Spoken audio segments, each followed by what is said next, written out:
Hello everyone, welcome to English Shorthand classes. Exercise 20. Get ready for the dictation. Start. I am glad to welcome you to the first meeting of the University Grants Commission. In accordance with one of the recommendations of the Central Advisory Board of Education, the Government of India decided in 1945 to set up a University Grants Committee. The functions of this committee were confined to the three central universities, and it was only an advisory body.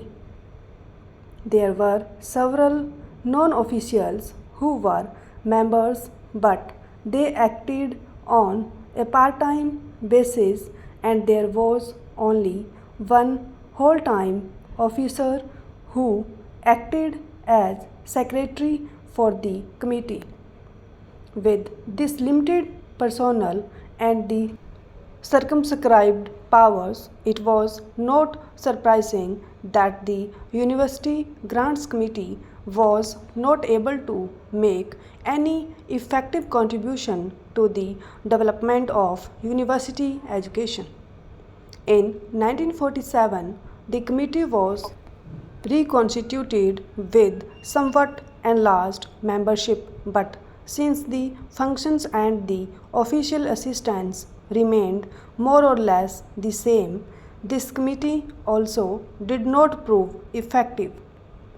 In 1952, the Government of India therefore decided to set up a reconstituted University Grants Commission with a full-time chairman and full-time secretary and with enlarged membership.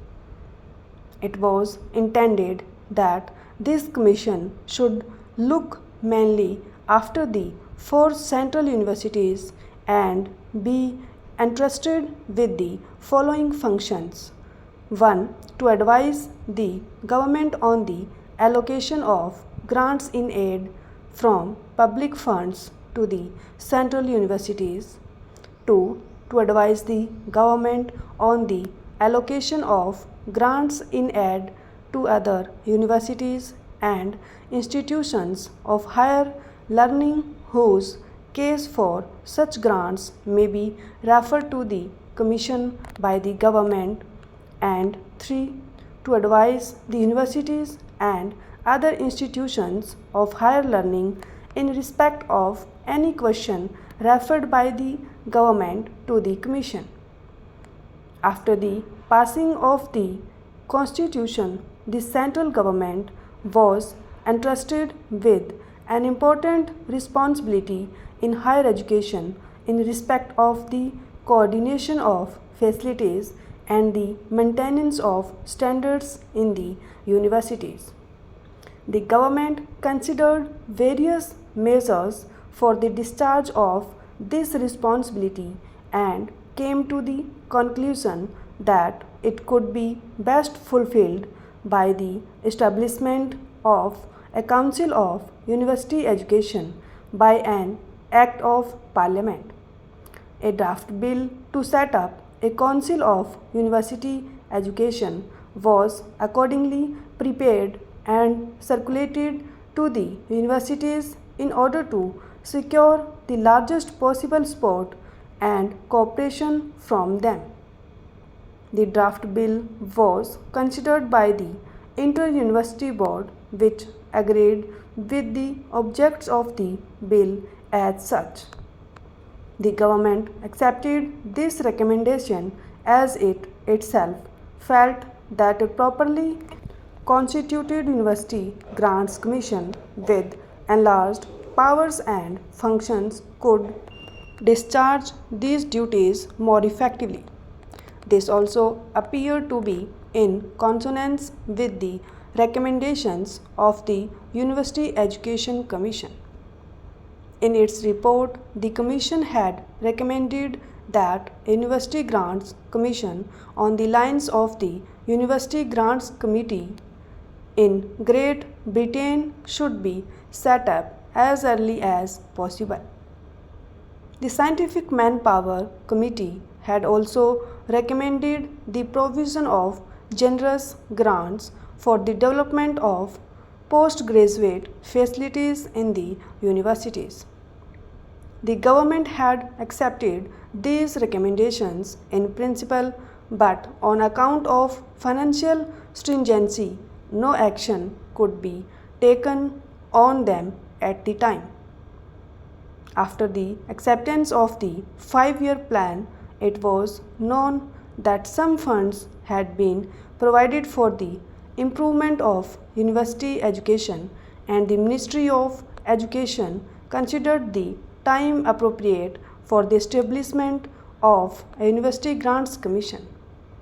Further discussions have been held by the government to increase the quantum of these funds, particularly in view of the fact that the University Grants Commission would have to deal not merely with the 4 central universities but all the universities of India.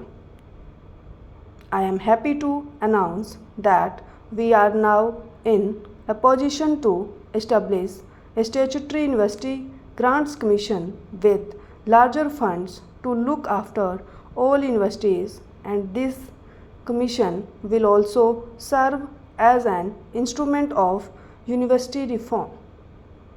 A draft bill has been prepared, and it is hoped that this will be presented to Parliament at an early date. The consideration of the bill by Parliament and its enactment is likely to take some time.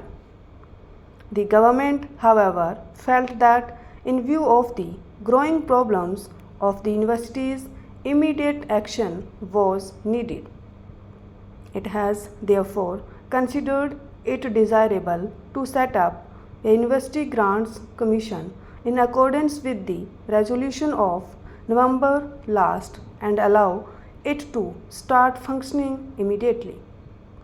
This commission will consist of 5 members and have 1 person as chairman.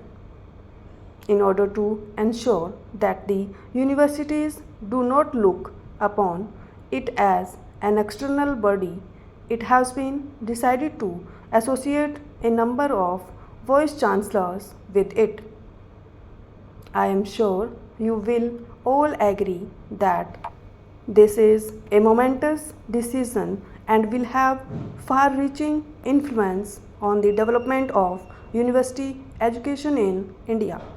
I therefore want that the importance of this step and the result which we hope to attain through this commission should be properly appreciated by the people at large. The first thing I want to make clear is that the commission will be fully free and work independently. Stop.